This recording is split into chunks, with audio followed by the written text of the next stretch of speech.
perilaku organisasi. Ya, kalau kita lihat ada beberapa motivasi ya, motivator.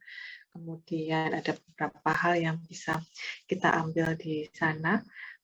Misalkan di sini adalah kurangnya kemampuan bukan alasan untuk keberhasilan. Kesungguhan, penuh semangat adalah modal dari keberhasilan.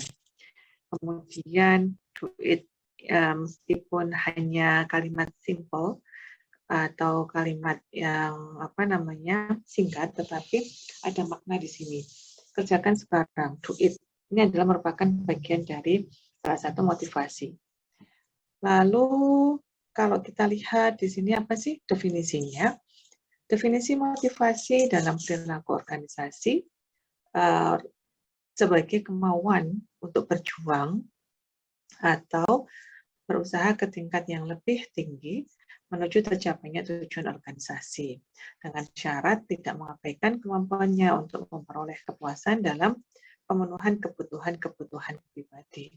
Nah, dalam konsep motivasi itu tentu ada 3 hal.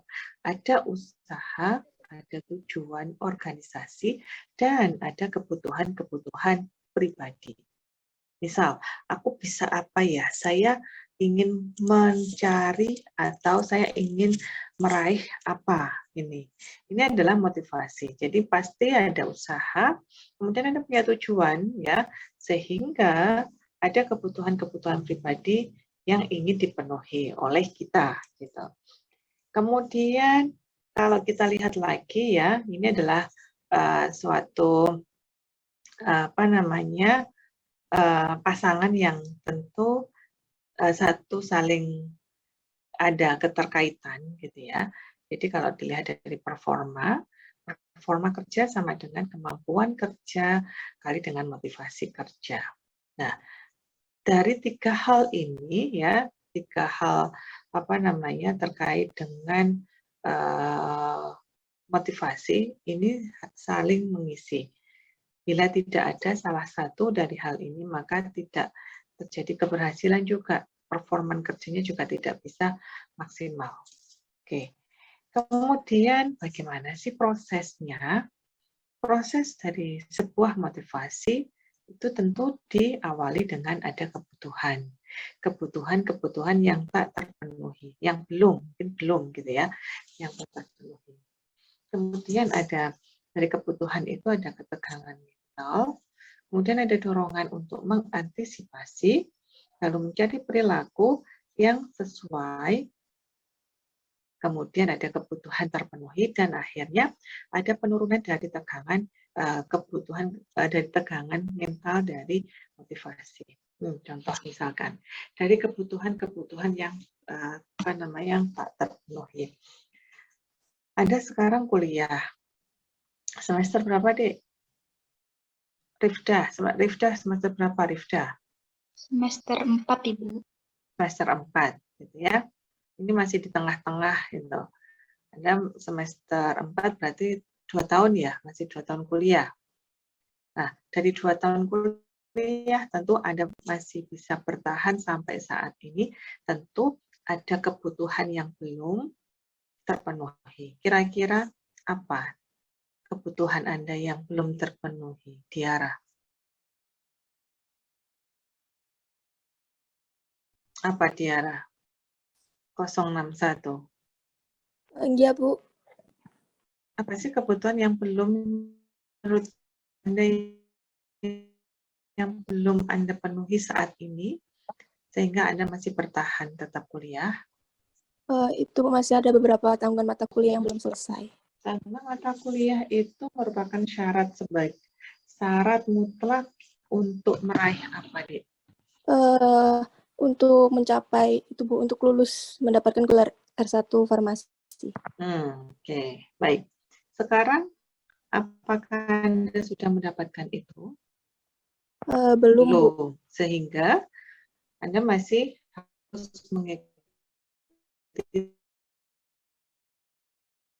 tahapan-tahap kebutuhan tak terpenuhi. Misalkan kebutuhan akan lulus dari sarjana farmasi gitu ya, atau sarjana strata 1. sehingga yang harus dipenuhi oleh orang yang ingin mendapatkan sarjana farmasi, gitu ya. Nah, di sini akhirnya ada ketegangan mental. Ada beberapa hal yang bisa saya ambil langkah untuk mendapatkan sarjana farmasi. Salah satunya adalah kuliah di sarjana atau kuliah di jurusan farmasi. Di situ pada mata perkuliahan ada beberapa SKS, misalkan 150 SKS. Dan semua SKS itu harus terpenuhi semua sampai pada tahapan akhir di semester 8. Ya, jadi di kebutuhan mental di sini adalah ada dorongan untuk mengantisipasi. Dorongan untuk mengantisipasi ini adalah dorongan-dorongan untuk mendapatkan dalam prosesnya ya, untuk mendapatkan yang diinginkan, yaitu Anda ingin mendapatkan gelar sarjana, sehingga Anda mengikuti proses di situ. Mulai dari seleksi di awal, kemudian mengikuti perkuliahan yang saat ini, Anda masuk pada tahap ini, gitu ya. Kemudian mengikuti kegiatan atau mengikuti pembelajaran yang ada di dalamnya, sehingga mencari perilaku-perilaku yang sesuai. Anda mulai bisa mengikuti pada ritme perkuliahan di farmasi. Mungkin di awal Anda merasa belum siap, atau Anda merasa ini adalah kebiasaan yang berbeda dibanding dengan yang dibanding SMA gitu ya, sehingga Anda harus bisa beradaptasi, sehingga Anda bisa beradaptasi dengan kebiasaan yang baru, yaitu dengan perkuliahan, dengan tugas dan seterusnya, sehingga di sini kebutuhan terpenuhi. Anda masuk di semester akhir, kemudian semua mata kuliah sudah diselesaikan, semua mata kuliah selesai, kemudian skripsi juga sudah, dan akhirnya mendapatkan yang sesuai dengan Anda inginkan, ya, yang terpenuhi kebutuhan Anda, sehingga di akhir setelah Anda mendapatkan ijazah sarjana farmasi, maka ada penurunan ketegangan mental. Tidak karena ijazah itu sudah terpenuhi. Begitu seterusnya, gitu ya. Sehingga saat ini adalah kebutuhan tak terpenuhi saya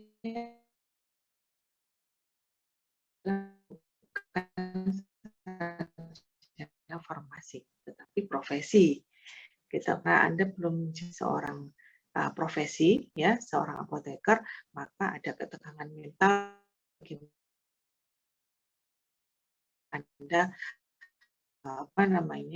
usaha farmasi, ya, mulai dari kebiasaan yang baru sebagai seorang mahasiswa profesi apoteker, sehingga Anda disumpah lulus, maka ijazah profesi apoteker sudah Anda dapatkan, sehingga ada penurunan ketegangan mental. Sudah nggak ingin jadi apoteker lagi. Karena apa? Karena sarjana sudah dapat. Tapi saya sekarang ingin menjadi mahasiswa S2, begitu selanjutnya. Ini ya. Jadi proses adalah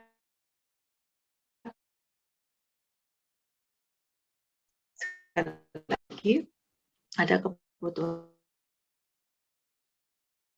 penuhi, kemudian ada ketegangan mental, ada dorongan untuk mengantisipasi, mencari perilaku yang sesuai, ada kebutuhan penuhi, dan ada penurunan ketegangan mental. Nah, ini ada beberapa teori di kebutuhan makan, kebutuhan minum, kemudian kebutuhan untuk tempat tinggal. Sedangkan rasa aman, penjagaan atau proteksi dari ancaman fisik dan emosional. Dan yang sosial adalah keterlibatan emosional, kemudian rasa memiliki atau dimiliki, penerimaan dan persahabatan. Kalau kita lihat di sini, maka kita bisa melihat motivasi seseorang. Apakah, gitu ya, apakah motivasinya untuk berkarya atau motivasinya untuk bekerja, misalkan itu dilihat dari ini. Kalau dilihat dari teori klasik ini adalah dari motivasinya. Misal kalau kita lihat di sini, physiological. Motivasinya adalah fisiologis, gitu. Jadi hanya kebutuhan makan, kemudian kebutuhan minum atau kebutuhan dari tempat tinggal. Kalau kita lihat di sini contoh nih, misal ya, ini perumpamaan asisten rumah tangga, gitu. Jadi motivasinya untuk bekerja itu adalah motivasi untuk bisa tetap makan, bisa tetap minum, bisa mendapatkan tempat tinggal, begitu ya, meskipun tidak layak, tetapi kalau kita lihat motivasinya hanya fisiologis, maka hanya sebatas ini, gitu. Kemudian kalau motivasi yang lebih di atas dari fisiologis ini adalah rasa aman, ya, yaitu penjagaan atau proteksi dari ancaman fisik dan emosional. Jadi motivasinya untuk berkarya atau motivasinya bekerja gitu ya, karena motivasinya fisiologis, oke, dia juga pasti bisa dapatkan di atasnya, yaitu ada proteksi. Misalkan saya bekerja karena saya bekerja di perusahaan ini karena saya ingin mendapatkan asuransi untuk kesehatan, misalkan. Nah, ini adalah penjagaan atau proteksi. Jadi ada ancaman, misalkan ada ancaman nanti kalau misalkan bekerja atau misalkan kalau sakit tidak bisa menyembuhkan penyakitnya karena tidak ada biaya, maka mau bergabung dalam sebuah perusahaan tersebut karena ada proteksi, yaitu asuransi. Itu yang rasa aman. Kemudian yang di atasnya lagi ada sosial. Sosial ini adalah keterlibatan emosional, rasa memiliki atau dimiliki, dan penerimaan dan persahabatan. Nah, di sini mungkin ada beberapa orang ya yang berkarir, atau saya umpamakan bekerja saja biar mudah. Orang bekerja itu tidak mencari, tidak pure, tentu orang bekerja pasti dapat imbalan gitu ya, dapat gaji. Tapi tidak murni hanya karena ingin mendapatkan gaji, tetapi ingin mendapatkan yang lain, yaitu sosial. Gaji mah nomor keseberapa, gaji berapapun oke, nggak masalah. Tetapi saya ingin mendapatkan sosial, apa sih? Di sini ada keterlibatan emosional, kemudian ada rasa memiliki, atau ada penerimaan, dan ada persahabatan. Ini yang dari sosial, gitu ya. Jadi dari hierarki atau motivasi sosial. Maka kadang orang bekerja gajinya segitu, tetapi kok masih awet di sana ya karena bukan itu tujuan awal atau bukan tujuan satu-satunya. Karena di sana sudah merasa nyaman dengan lingkungan, kemudian merasa dihargai, gitu ya, merasa diterima dengan baik, ada persahabatan yang baik di sana, sehingga meskipun salary-nya tidak sesuai dengan yang pada umumnya, tetapi dia tetap betah di sana. Nah, karena tujuannya bukan hanya salary, tapi di sini adalah sosial. Kemudian di atasnya adalah penghargaan. Penghargaan ini adalah termasuk faktor-faktor penghargaan internal seperti ada harga diri, kemudian ada otonomi, ada keberhasilan, gitu. Jadi faktor-faktor penghargaan eksternal ini adalah status, pengakuan, kemudian ada perhatian. Oke, nah ini adalah hierarki yang lebih tinggi lagi dibanding dengan sosial. Maka di sini adalah ada penghargaan. Jadi sosial bukan satu-satunya, tetapi di sini ada faktor status ya, ada pengakuan, ada perhatian, sehingga ini adalah motivasi saya untuk misalkan berkarir, motivasi saya menjadi dosen misalkan gitu, atau motivasi saya menjadi karyawan di sebuah perusahaan atau apapun. Kenapa? Karena kalau orang dilihat dari statusnya, saya bisa memberikan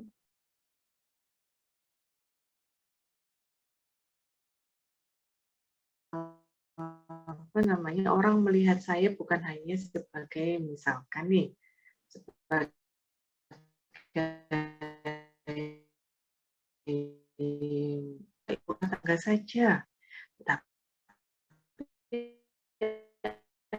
ada pengakuan di situ, berkarir di sini, sehingga orang, jadi kadang orang motivasinya itu bukan hanya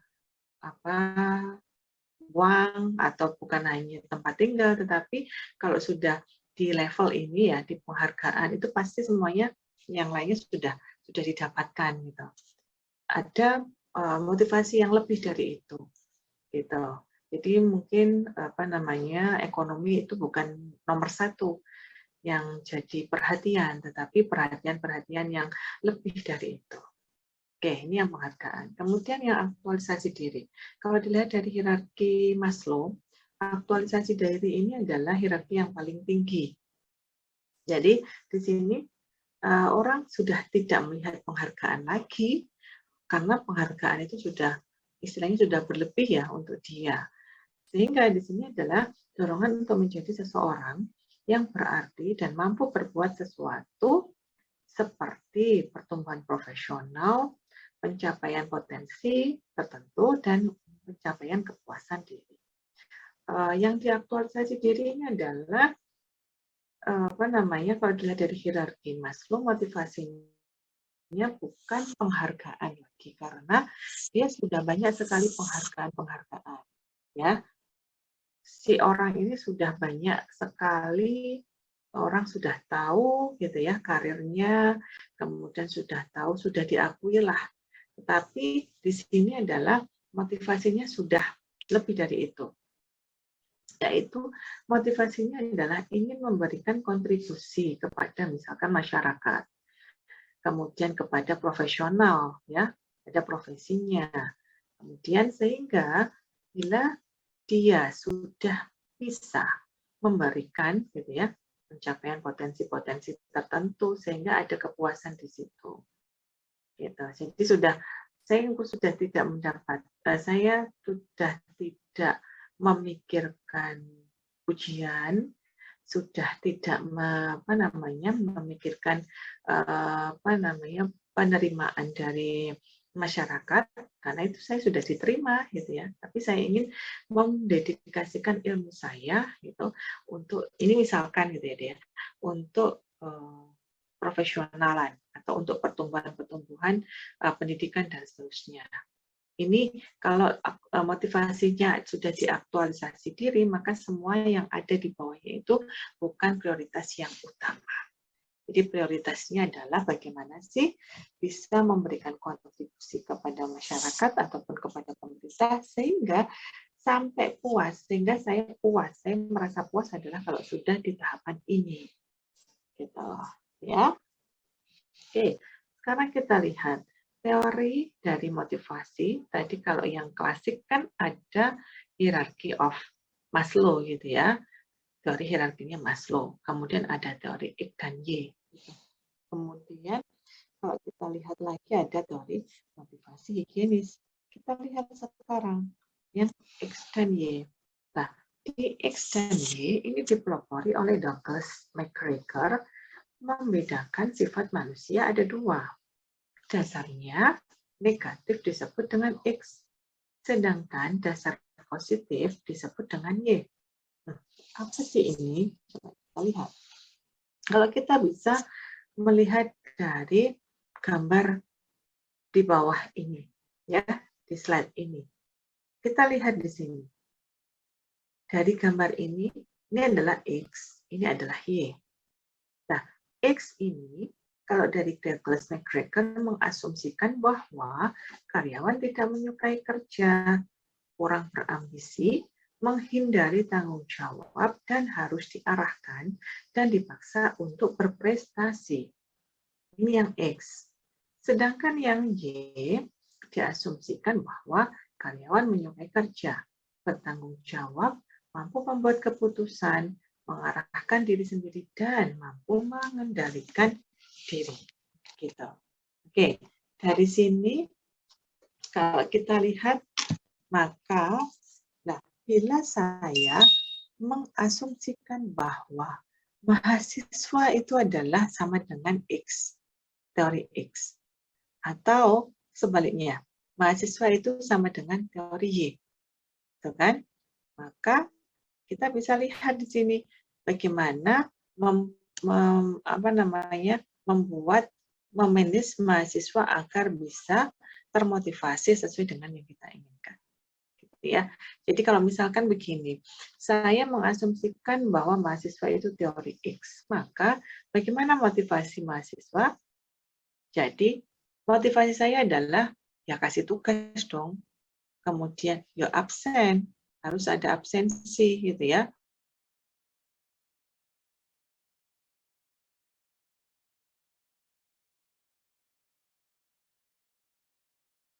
Kasih tugas ya sudah, nggak akan belajar. Itu kalau asumsinya adalah X gitu.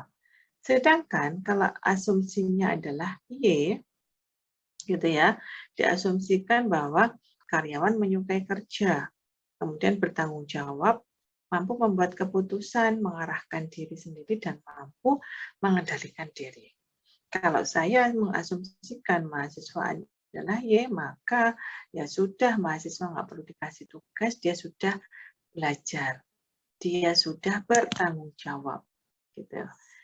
Dia sudah bisa bertanggung jawab pada dirinya sendiri, gitu ya, mempertanggungjawabkan apa yang dilakukannya. Itu adalah Y. Oke.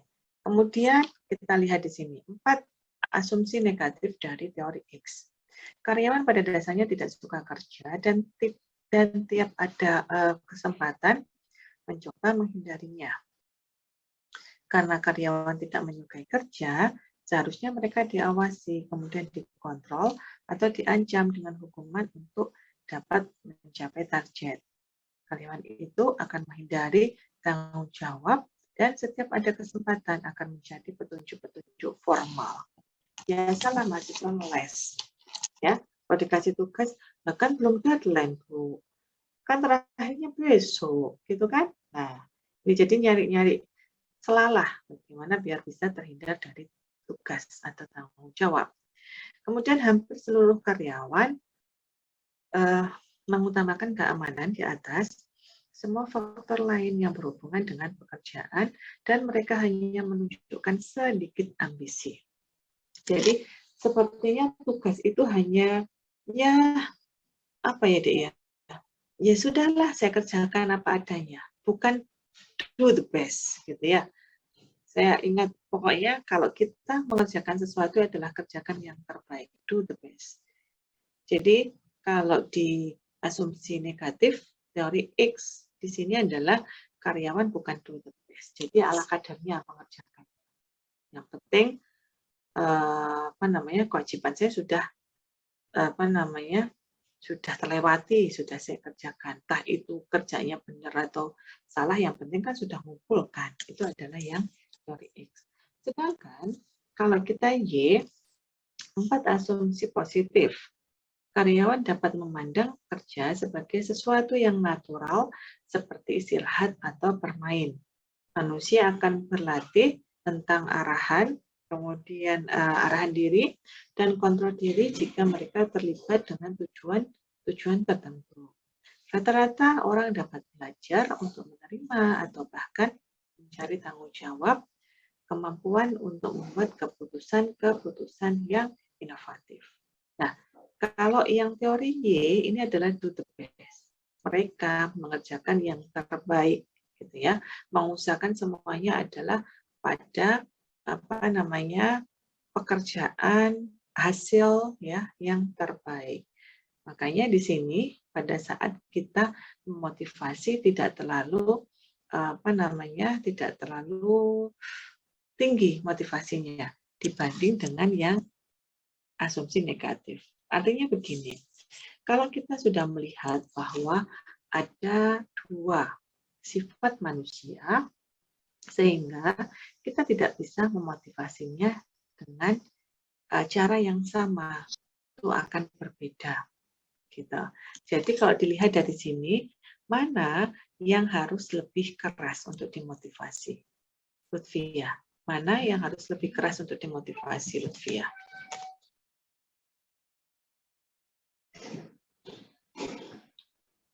Halo Lutfia. 162.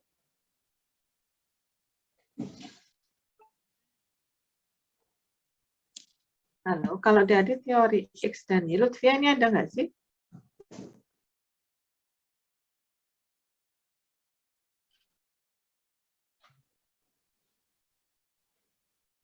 Halo, Lutfia, Restu. Oh, nggak ada. A220, A2020 162. Lutfia.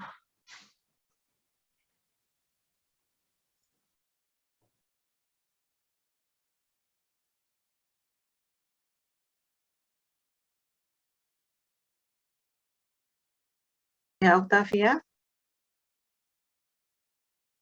Iya, Bu, hadir. Ya. Menurut Anda, mana yang harus lebih dimotivasi dari dua sifat manusia ini?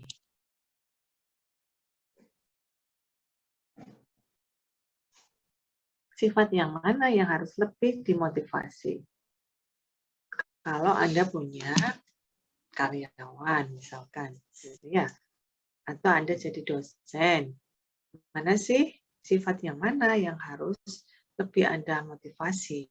Dari X atau dari Y?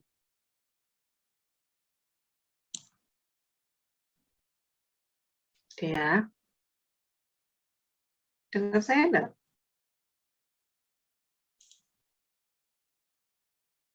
Ya, ayo, dia, Lutfia, Lutfia,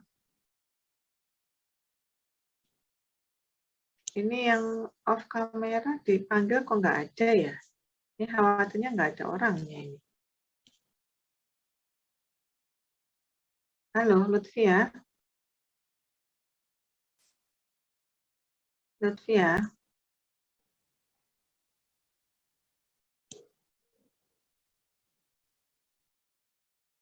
Vina, Vina? Vina? Vina Triana Dewi?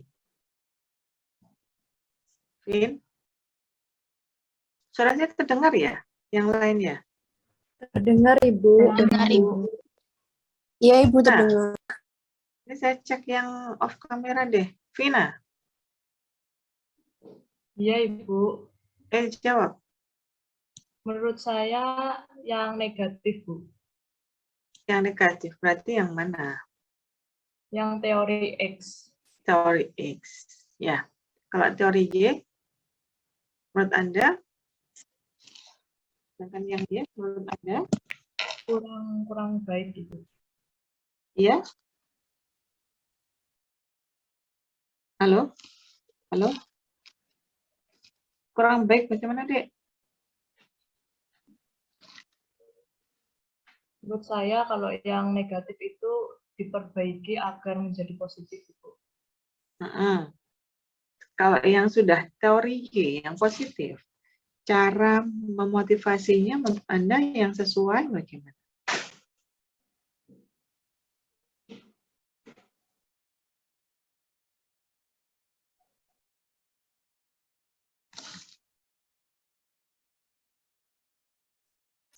Halo?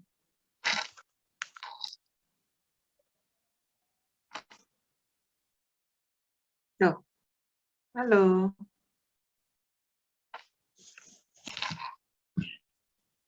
Vino? Vin? Iya, Ibu. Ayo.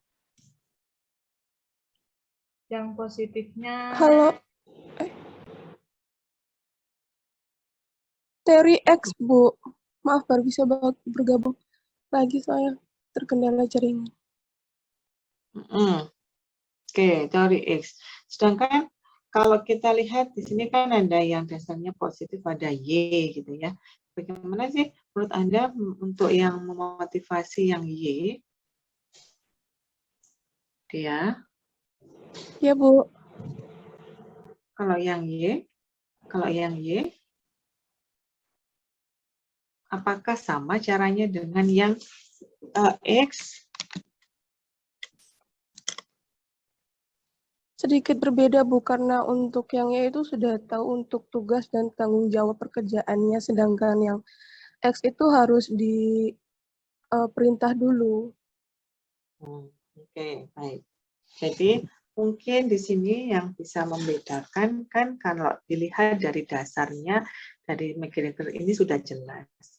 Kita sendiri juga paham gitu ya. Mungkin Anda sendiri bisa apa namanya introspeksi diri. Saya masuk yang mana?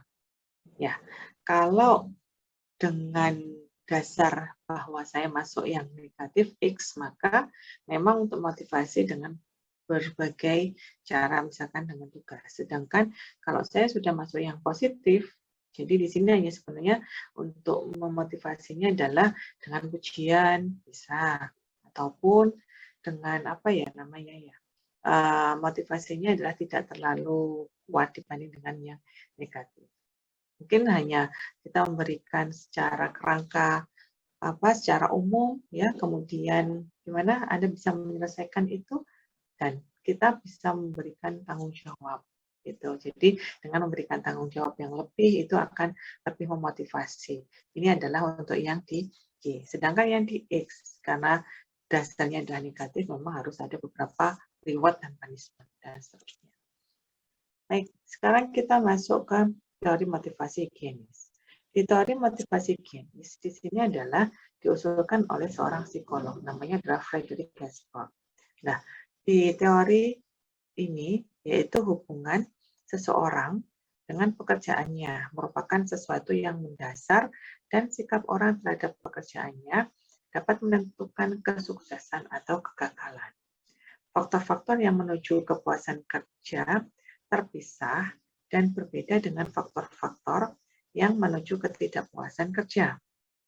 Ya, jadi di sini kalau kita lihat di teori motivasi higienis, yaitu ada jika faktor-faktor higienis terpenuhi, maka karyawan tidak akan merasa tidak puas, tapi tidak juga merasa puas. Nah, faktor higienisnya itu adalah ada hubungan antar manusia, ada gaji, kemudian ada kondisi kerja. Ini yang motivasi higienis, gitu ya.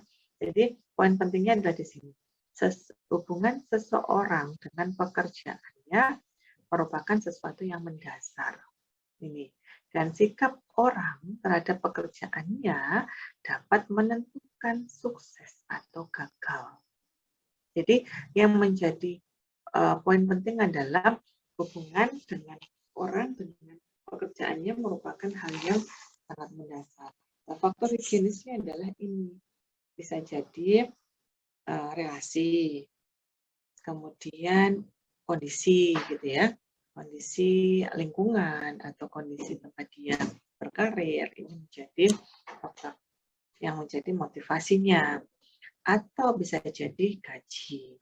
Kalau kita lihat di sini ada motivasi higienis ya, di sini ada beberapa yaitu motivator, achievement, recognition, kemudian ada responsibility, growth, ya ada pertumbuhan, karirnya sudah jelas di sana, gitu. Kemudian di sini yang menjadi higienis faktornya adalah ada supervisi, kemudian ya silahkan Pak. Kemudian ada company policy, ya ada salary, banyak di sini faktornya, ada status, security, hubungan ya, relationship dengan beberapa bagian ya, kemudian ada personal life dan seterusnya. Nah, ini adalah teori dari motivasi higienis. Sedangkan ini berbeda ya teori ini dengan yang teorinya si Abraham Maslow. Kalau Abraham Maslow tadi punya hierarki nih, dibuat hierarki. Tapi kalau yang higienis di sini, kalau kita lihat ini hampir campur ya, ada salary-nya, kemudian. Jadi gini, motivasi saya berkarir di misalkan di pendidikan gitu ya, karena ada ada growth-nya, ada pertumbuhannya, sehingga bisa studi misalkan, bisa selalu belajar, karena dasarnya adalah saya ingin belajar. Nah ini adalah kemudian faktornya di sini adalah mungkin dengan belajar ya, status nih, status orang menjadi mengenal atau orang menjadi menghargai. Nah ini adalah teori motivasi motivasi higienis. Ya, jadi ada motivatornya dengan higienis faktornya. Kalau ini menjadi hal yang saling keterkaitan sehingga motivasinya menjadi lebih tinggi. Gitu. Oke, sekarang kita masuk. Tadi kan klasik, kita masuk ke kontemporer. Motivasi kontemporer. Motivasi kontemporer ini dibagi menjadi 4. Ada ERG, ada kebutuhan dari McClellan, ada karakteristik tugas, ada teori evaluasi kognitif. Nah, kalau kita lihat dari motivasi kontemporer, maka ada beberapa penjelasan di sini. Yang pertama kita masuk dimulai dari ERG dulu. Jadi teori hierarki kebutuhan dari Maslow dimodifikasi ya oleh Clayton, Alderford, ya University. Di sini dibagi ada 3 kelompok, yaitu kelompok dasar, existence, readiness, sama growth.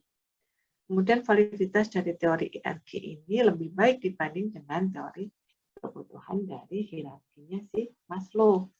Nah, di sini kalau kita lihat existence, di sini dari kelompok dasarnya ada 3. Dalam kelompok dasar itu ada, misalkan di sini existence, masuk di fisiologis dan rasa aman masuk di existence. Kemudian ada relatedness. Relatedness ini adalah sosial dan status dalam masyarakat. Dan ada growth atau pertumbuhan, yaitu keinginan intrinsik untuk pengembangan pribadi. Ya, makanya kalau dilihat dari sini ERG ini lebih spesifik atau lebih lengkap ya, atau lebih baik lah dibanding dengan si Maslow. Nah, fisiologis tentu kebutuhan makan, minum, rasa aman tadi ya, gabungan dari fisiologis dengan rasa aman masuk di existence, kemudian sosial dan status masuk di relatedness, dan growth ini yang masuk di aktualisasi diri kalau yang di Abraham Maslow. Jadi hierarki yang paling tinggi masuk di keinginan intrinsik untuk pengembangan pribadi. Oke, sekarang kita masuk di yang kedua, yaitu kebutuhan dari McClellan, gitu ya. McClellan. Nah, teori ini fokus pada 3 jenis kebutuhan, yaitu ada keberhasilan, kemudian ada kekuatan atau kewenangan, dan ada afiliasi. Jadi teori kebutuhan dari McClellan sekarang yang pertama, keberhasilan, dorongan untuk menjadi yang terbaik, untuk mencapai keberhasilan sesuai dengan standar, kemudian berjuang. Ini adalah keberhasilan. Jadi gini, kalau dilihat dari teorinya McClellan, orang yang ingin berhasil tentu harus ada pencapaian dengan cara berjuang. Jadi dorongan untuk menjadi yang terbaik, misalkan ini masuk di sini. Dorongan untuk menjadi berhasil ya dengan nilai yang tinggi, ini masuk di sini. Harus ada perjuangan di situ. Ini adalah yang keberhasilan. Sedangkan yang kekuatan membuat orang-orang berperilaku sesuai dengan kita kehendaki. Gitu. Jadi kekuatan. Sedangkan afiliasi ini adalah keinginan untuk memiliki hubungan-hubungan persahabatan. Misalkan kekuatan, apa sih dorongan agar orang mau mengikuti atau berperilaku sesuai dengan yang kita kehendaki? Ini masuk di kekuatan. Sekarang misalkan kita menjadi seorang pemimpin, gitu ya, atau kita menjadi wali kota atau bupati, gitu ya, atau pemimpin apa namanya dari dia.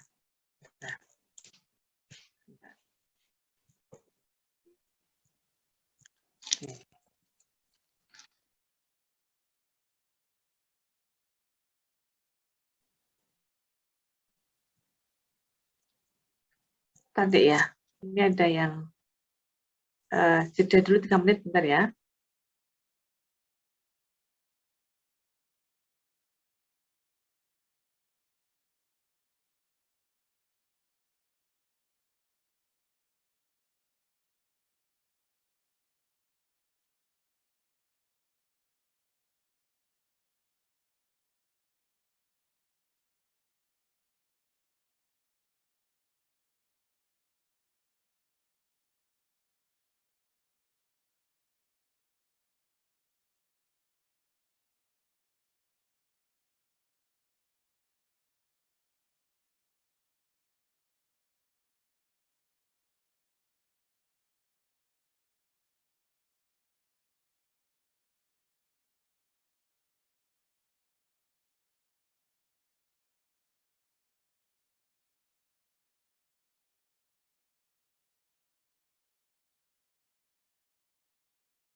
Baik, kita lanjutkan. Sekarang kita masuk ke kekuatan. Jadi dorongan untuk menjadi seorang pemimpin itu juga bisa dimotivasi dari kekuatan. Kalau dilihat dari kebutuhan McClellan. Kenapa? Karena dengan adanya kekuatan, ya, dengan menjadi seorang pemimpin, maka kita bisa mudah untuk merubah perilaku atau mudah untuk meminta orang atau masyarakat untuk berperilaku sesuai dengan yang kita kehendaki. Gitu. Kemudian afiliasi. Afiliasi ini adalah keinginan untuk memiliki hubungan-hubungan persahabatan. Nah, kalau kita ingin masuk ke suatu komunitas, gitu ya, itu tentu kita harus mengikuti kebiasaan ya, atau kebiasaan atau mungkin tingkah laku atau apapun gitu ya, kehidupan, gaya hidup dan seterusnya dari apa yang kita inginkan. Contoh misalkan, sekarang kan heboh ya terkait dengan Crazy Rich ya, sehingga banyak orang berlomba-lomba misalkan, atau berperilaku seperti orang yang kaya, tetapi sebenarnya adalah ada yang beberapa yang palsu dan seterusnya, sehingga terjerumus masuk ke dalam hal-hal yang negatif, perjudian, contoh yang sekarang sedang viral gitu ya. Dan ini adalah keinginan untuk memiliki hubungan-hubungan persahabatan. Apa sih? Ada beberapa tujuan untuk ingin dipandang ya, diafiliasikan sebagai orang yang kaya, misalkan orang yang mempunyai karir yang bagus, tetapi pada dasarnya adalah itu afiliasinya ingin mendapatkan sesuatu sesuai dengan yang dia inginkan atau afiliasinya gitu. Ini adalah kalau kita lihat dari kebutuhan Michael. Kemudian teori evaluasi kognitif. Teori evaluasi kognitif ini adalah prinsip teori ini menyatakan bahwa pemberian penghargaan ekstrinsik untuk perilaku karyawan yang sebelumnya telah memberikan kepuasan intrinsik cenderung akan menurunkan level motivasi secara keseluruhan. Jadi di sini ada dua, ada motivasi intrinsik keberhasilan tanggung jawab dan ada motivasi ekstrinsik gaji yang tinggi, promosi, kondisi kerja yang menyenangkan dan seterusnya. Nah, ini intrinsik, ini ekstrinsik. Kalau kita lihat dari prinsipnya, prinsip teori ini, penghargaan ekstrinsik ini kan, gaji, promosi, kondisi untuk perilaku karyawan yang sebelumnya telah memberikan kepuasan intrinsik, keberhasilan tanggung jawab ya, akan menurunkan level motivasi secara keseluruhan, semuanya akan turun. Nah, awalnya misalkan begini, saya bisa memberikan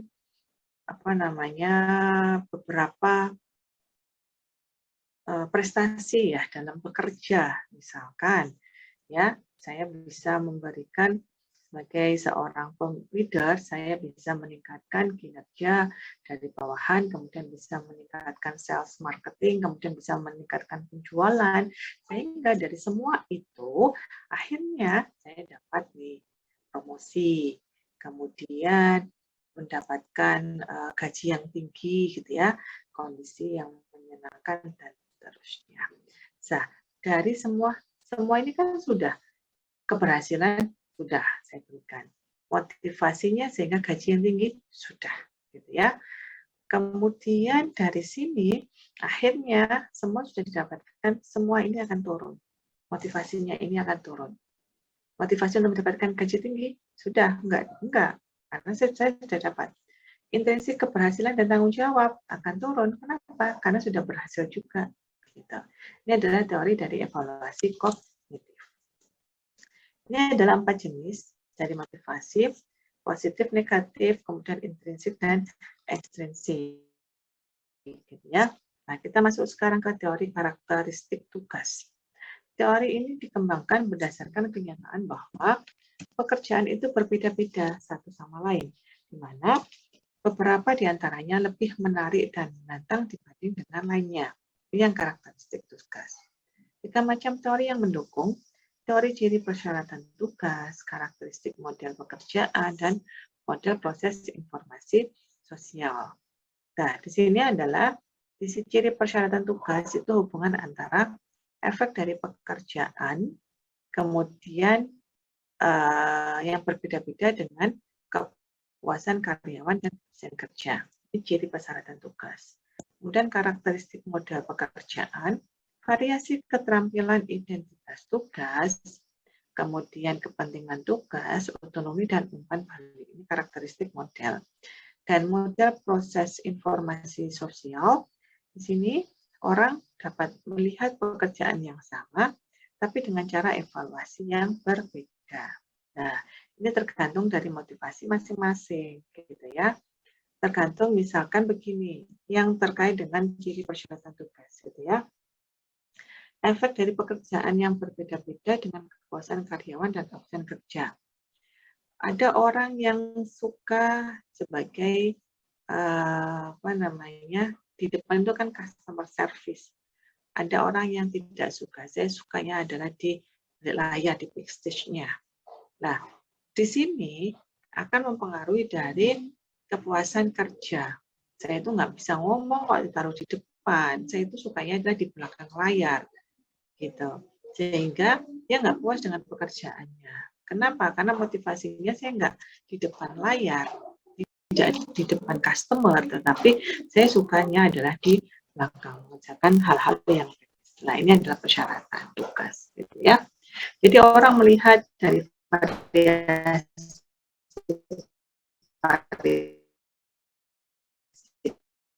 gantung juga dikembangkan yang dari pengembangan karakteristik tugas ini juga kembali lagi kepada pribadi masing-masing.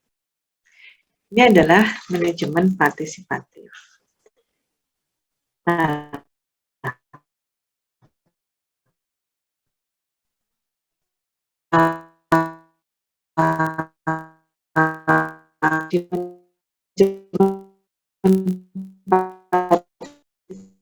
adalah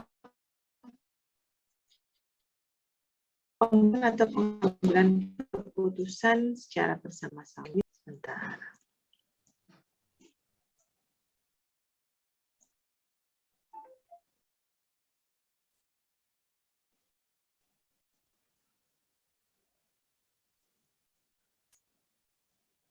Belum kelihatan ya. Ya, soalnya mana?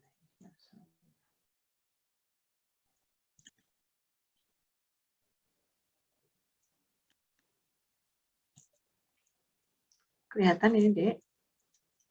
Tapi belum ya? Videonya belum kelihatan.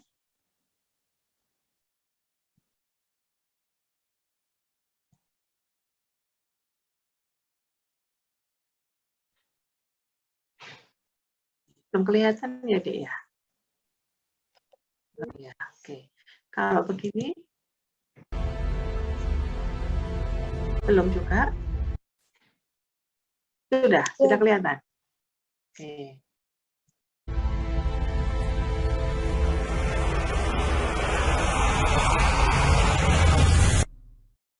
Suaranya terdengar?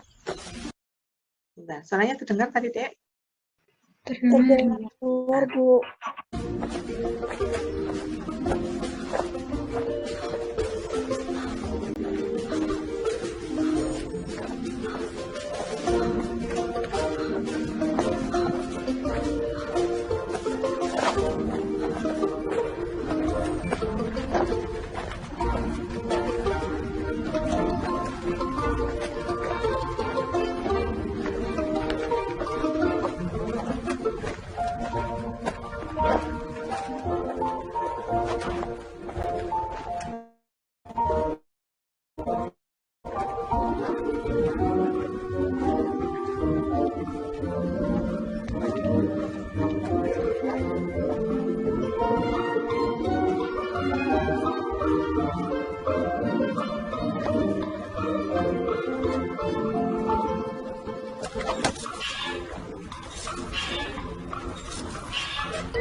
baik. Itu adalah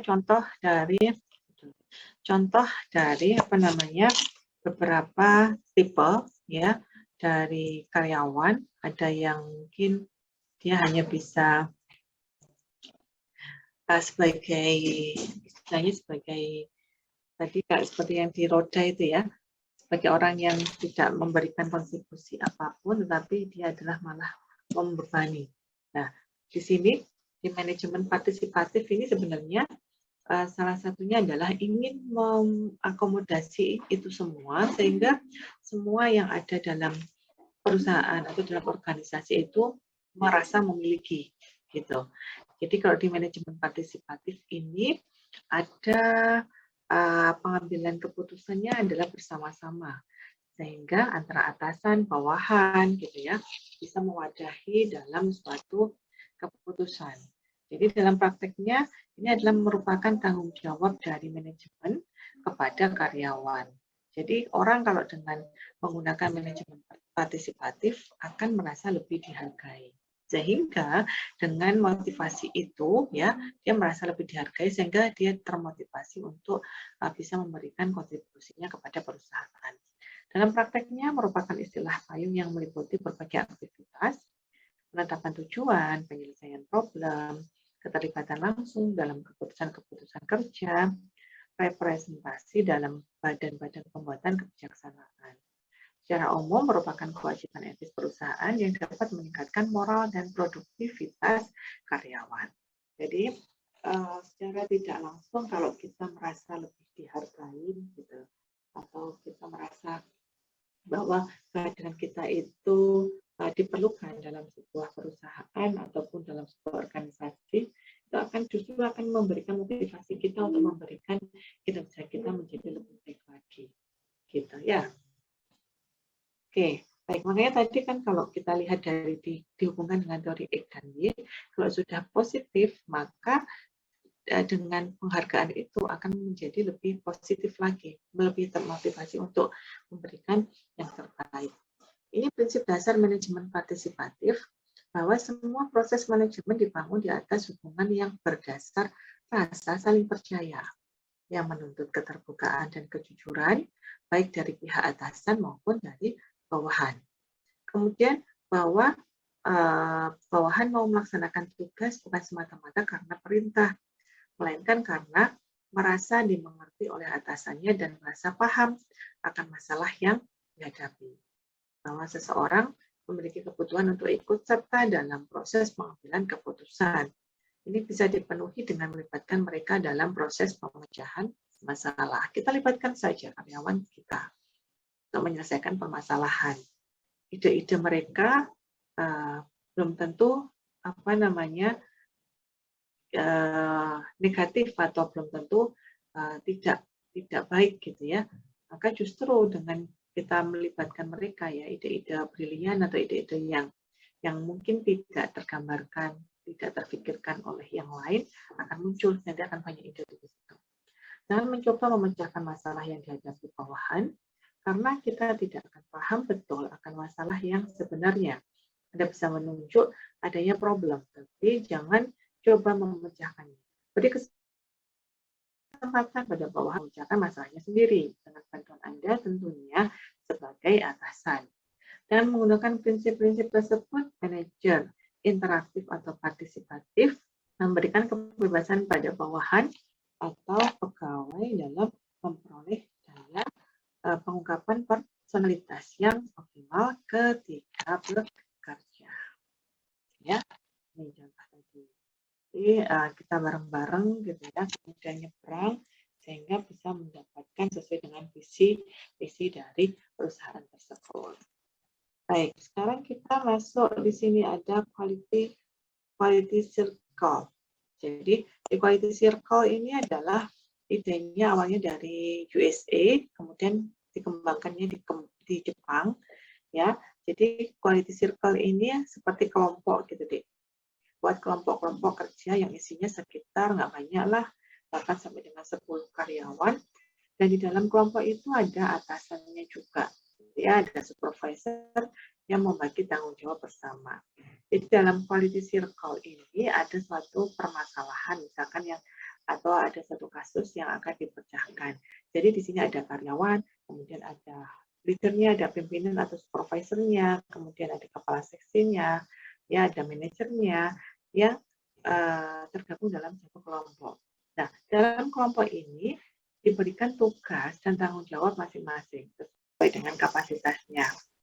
Kemudian dipecahkan bersama-sama, sehingga dengan manajemen menggunakan quality circle ini bisa termotivasi untuk memberikan kontribusinya pada kelompok tersebut. Ini yang quality circle. Kemudian ada hubungan antara partisipasi dan teori-teori motivasi. Manajemen partisipatif menarik perhatian sejumlah teori-teori. Dalam praktek, tidak banyak perusahaan yang melaksanakan manajemen partisipatif secara murni.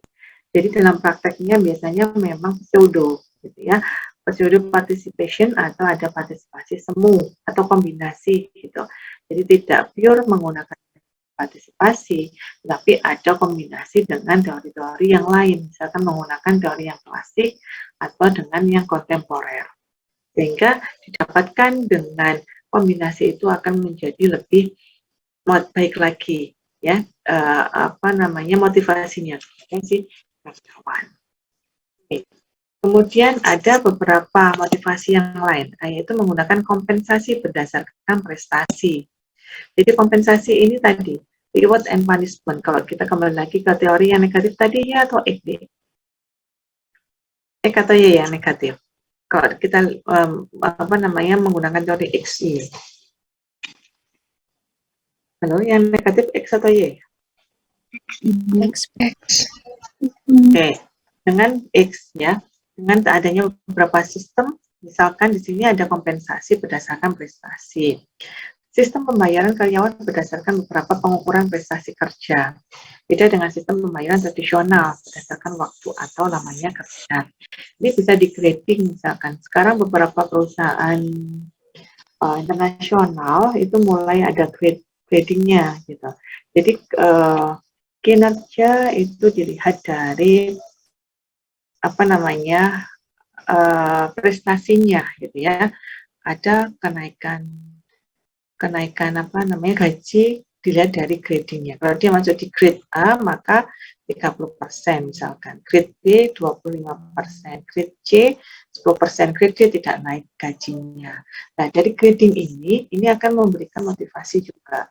Jadi pengukurannya akan lebih detail dan lebih spesifik. Kemudian refleksi pengukuran prestasi kerja dalam bentuk produktivitas individual, produktivitas kelompok kerja, dan atau produktivitas dari departemen. Kemudian ada dua macam rencana kompensasi berdasar prestasi kerja yang banyak dipraktekkan, yaitu rencana pembayaran per unit kerja. Gitu ya, per unit nanti ada tambahan, misalkan selain gaji pokok, ada juga reward lagi kalau bisa mengerjakan, ya setiap unitnya adalah sekian. Gitu. Contoh misalkan nih di apotek gitu ya, ada gaji pokok, kemudian ada imbalanse resep. Nah ini masuk di sini ya, berdasarkan prestasi. Untuk karyawan dan ada bonus tahunan untuk para eksekutif. Untuk bonus tahunan misalkan target dari penjualan bisa melebihi dari target, maka para eksekutif ada liburan ke luar negeri, kemudian ada bonus ya, ada misalkan bonus-bonus yang lain. Ini juga kompensasi yang bisa diberikan untuk memotivasi dari karyawan. Gitu. Oke, kompensasi berdasarkan prestasi kerja mungkin paling sesuai dengan teori-teori ekspektasi. Sebaiknya ada persepsi bahwa ada hubungan kuat antara prestasi kerja dengan penghargaan yang diterima dalam motivasi yang dimaksimalkan. Ya, ini tujuan kompensasi. Apa sih ada kompensasi? Dasarnya adalah agar adil, ya, menghargai prestasi dan menjamin keadilan. Jadi begini, kerjanya nggak sama, tapi kok gaji kerjanya itu kan beda. Satunya rajin sekali, satunya biasa-biasa saja. Tapi gajinya kok sama, itu nggak adil. Harusnya adalah sesuai dengan kinerjanya. Jadi kalau pemberian kompensasi yang memadai merupakan suatu bentuk penghargaan perusahaan terhadap prestasi dari kerja. Dia lebih rajin akan lebih mendapatkan penghargaan, gitu. Dengan begitu maka akan menjamin dari keadilan. Jadi sistem kompensasi yang baik akan menjamin terwujudnya keadilan bagi dan di antara karyawan dalam perusahaan. Masing-masing karyawan akan memperoleh imbalan yang sesuai dengan tugas, fungsi, jabatan, dan prestasi kerja. Kemudian ada keuntungan yang fleksibel di sini. Hal ini memungkinkan para karyawan memilih dan mengambil beberapa pilihan di antara daftar pilihan keuntungan yang sesuai. Misalkan begini deh, keuntungan yang fleksibel itu kenapa sih orang kepingin jadi PNS? Kira-kira kenapa deh? Ada apanya di situ? Nah, iya, terbersit orang pada umumnya PNS, ada dana pensiun. Ini masuk di sini, keuntungan yang fleksibel, gitu ya. Orang ingin masuk di perusahaan X misalkan, atau multinasional itu banyak ya keuntungannya, misalkan jaminan kesehatan. Mereka, jaminan kesehatannya ada dua, BPJS dan juga ada asuransi. Kalau di asuransi, biasanya asuransinya adalah asuransi internasional juga gitu ya, yang bisa mengcover dalam namanya dalam beberapa nominal, misalkan sampai beberapa puluh juta, atau bahkan sampai dengan ratusan juta. Nah, ini keuntungan-keuntungan yang fleksibel, yang menjadi yang termotivasi orang ingin bergabung dalam sebuah perusahaan tertentu, atau orang ingin menjadi seorang ASN, gitu ya. Jadi di pilihan-pilihan di sini nih, hal ini dapat meningkatkan motivasi karyawan sebagai motivator. Apa yang bisa meningkatkan ini? Pelayanan medis umum atau pelayanan medis khusus, gitu ya, kesehatan. Ada jaminan kesehatan, kemudian ada jaminan liburan, ada biaya kuliah anak, kemudian ada asuransi kecelakaan, ada dana pensiun, gitu. Ini menjadi keuntungan yang fleksibel yang menjadikan orang termotivasi untuk bergabung dalam sebuah organisasi tertentu, gitu. Oke, baik. Mungkin ini sebentar. Sebelum masuk ke slide yang terakhir, saya ada lagi ya.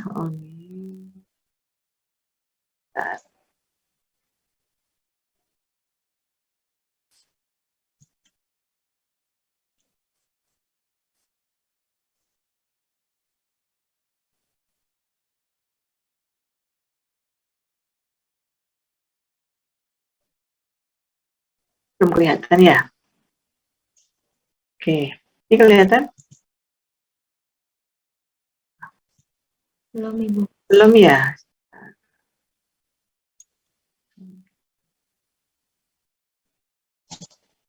Oh.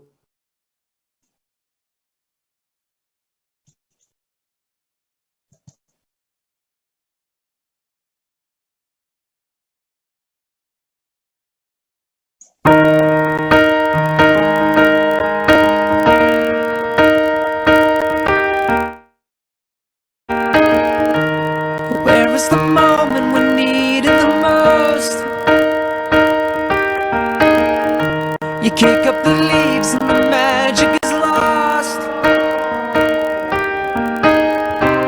Tell me your blue skies fade to gray.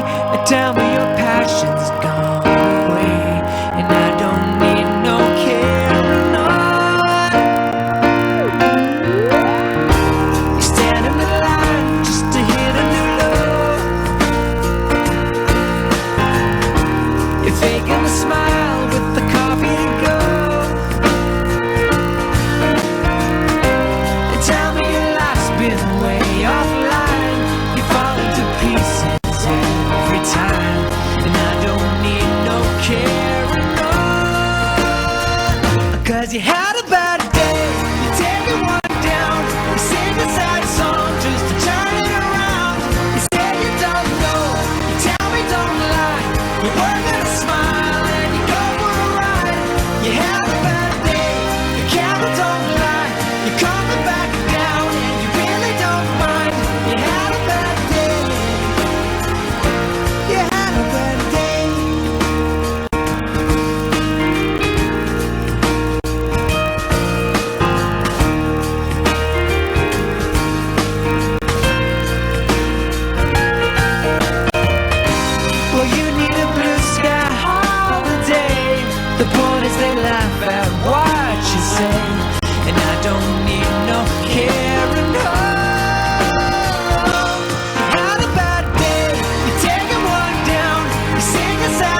you had a bad day, you're taking one down.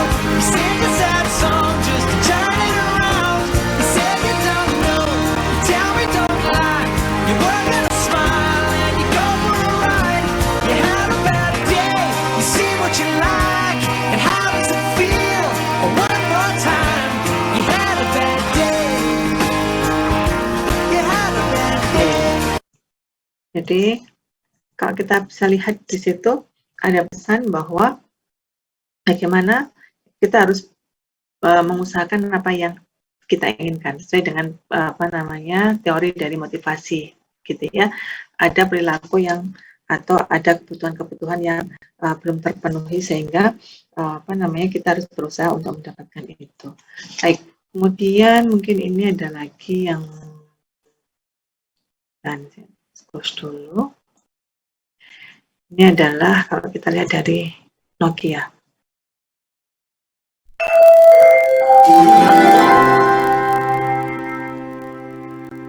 Sebuah kisah tentang begitu didayanya raksasa ponsel kala itu.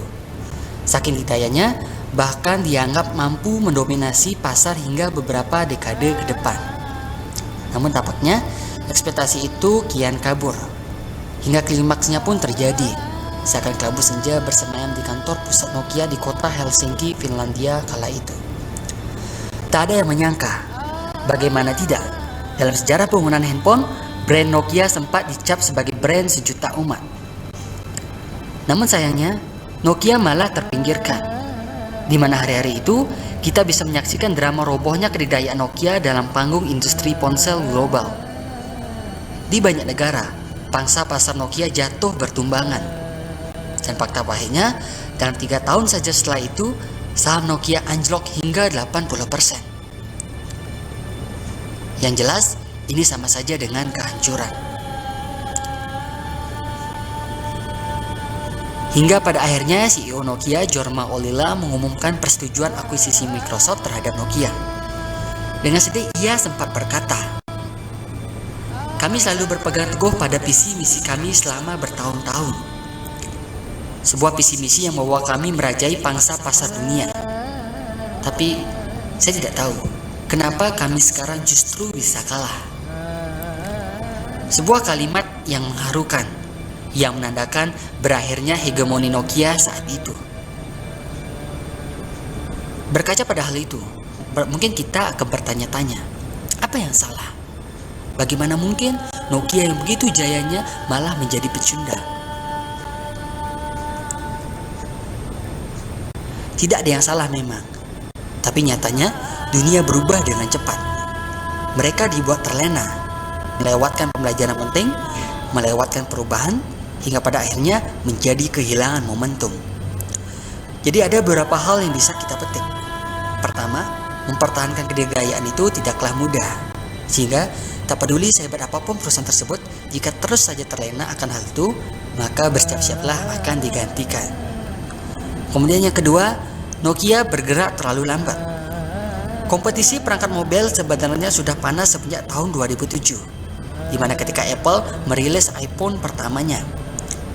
Namun Nokia masih saja nyaman dan acuh dan terlalu percaya dengan Symbian-nya hingga 2011. Namun ketika pesaing lainnya bermunculan, semuanya sudah terlambat.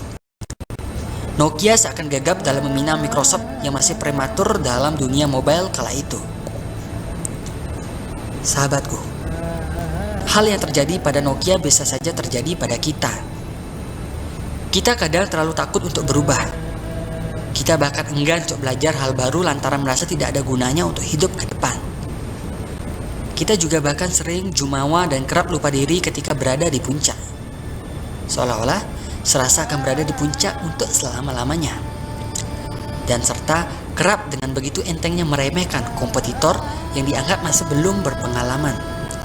Namun nyatanya, kompetitor-kompetitor yang belum berpengalaman itulah yang akhirnya menampar kita dengan kerasnya. Namun saat tersadar, semua akhirnya sudah terlambat. Maka dari itu, kita harus selalu menyadari bahwa hari esok akan terus berganti. Begitupun juga dengan arah hidup. Sehingga mari melengkapi diri, membekali diri dengan belajar, hingga senantiasa tidak cepat berpuas diri.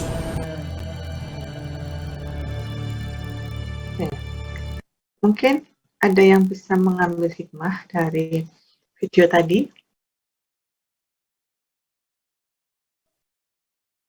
Bisa? 265? Ada hikmah dari video Nokia tadi? Jika kita tidak mau berubah ke depannya atau tetap stuck konstan di itu saja, kita tidak dapat lebih maju, Ibu. Ya, karena mau tidak mau adalah kita harus keluar dari zona nyaman, gitu ya. Kita harus bisa mempersiapkan diri bahwa kita harus berubah. Bukan keadaan yang berubah, tapi kita yang harus berubah. Karena keadaan sudah bisa jadi tidak sama dengan pada saat sekarang atau nanti ke depan, gitu. Jadi siap untuk perubahan-perubahan yang akan kita lakukan. Jadi kalau dilihat dari beberapa hal, ini ada hukum tentang motivasi, ada 10 hukum tentang motivasi yang akan menghasilkan kinerja kepemimpinan yang jauh lebih baik melalui motivational management, yaitu kita harus dapat memotivasi diri kita sendiri agar dapat memotivasi orang lain. Memang motivasi itu harus datang dari kita sendiri. Kadang saya ini kan dalam rangka juga kuliah dan juga memotivasi gitu ya, Dek ya, motivasi adik-adik. Tetapi kalau itu tidak keluar atau tidak muncul dari diri adik-adik sendiri juga susah untuk bisa berubah atau termotivasi. Kemudian kita harus dihargai bukan untuk disukai supaya dapat memotivasi orang lain. Motivasi ini memerlukan tujuan yang jelas. Motivasi yang datang dari luar tidak pernah bertahan lama. Tentu benar ya, motivasi harus datang dari diri kita sendiri. Motivasi itu memerlukan pengakuan, kemudian partisipasi itu dapat memotivasi, menyaksikan kemajuan itu motivasional. Kadang kita termotivasi setelah melihat keberhasilan orang lain, setelah melihat teman kita ya, dia kok bisa sampai sejauh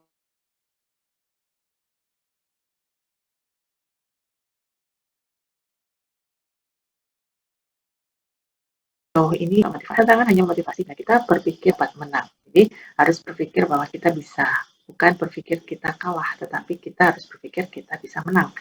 Setiap orang berpotensi menjadi bintang. Berpikirlah bahwa saya itu bukan siapa-siapa, tidak, tetapi berpikirlah saya punya kemampuan, saya punya sesuatu ya yang orang lain tidak punya. Jadi manfaatkan itu. Menjadi anggota sebuah kelompok itu memotivasi diri. Ada sebuah saya mendapatkan quotes yang bagus menurut saya ya dari Twitter, bakat mungkin orang lain punya bakat gitu, tampang ya orang lain mungkin akan lebih cantik atau good looking ya dibanding dengan kita. Uang mungkin uangnya dia lebih banyak atau uangnya harta orang tua mereka mungkin lebih banyak, tapi yang bisa kita andalkan, yang bisa kita menjadikan motivasi kita ya, yaitu ketekunan dan semangat. Jadi kalau kita tidak punya kekuatan atau ketekunan atau semangat, ya sudah wassalam, kita tidak bisa menang gitu ya. Jadi istilahnya kita akan kalah sebelum bertanding. Jadi di sini di poin nomor 9, maka di sini adalah semangat dan juga ketekunan kita ya, agar bisa menjadi yang terbaik. Jadi anggota sebuah kelompok itu juga menjadi motivasi diri. Ini ada motivasi yang bagus ya. Whenever you feel down and discouraged, just tell yourself that things will get better. Keep believing in yourself. Jadi bilanglah ke diri kita sendiri bahwa semuanya akan baik-baik saja. Oke, saya akan bangkit gitu ya, percaya bahwa kita akan bisa melewatinya dengan baik ya. Tiada sukses diraih tanpa keterlibatan orang lain. Pandai membawa diri di setiap pergaulan adalah ilmu hidup yang mutlak dimiliki oleh setiap orang yang mau sukses dari Andri Wongso. Apapun yang ingin kita atau apapun yang ingin Anda kerjakan, lakukan sekarang gitu. Sama dengan ini mungkin kuliah tadi ya, Dek, kalau bisa sekarang ya, saya mumpung tidak ada kegiatan apapun hari ini, dan Anda juga bisa, daripada nanti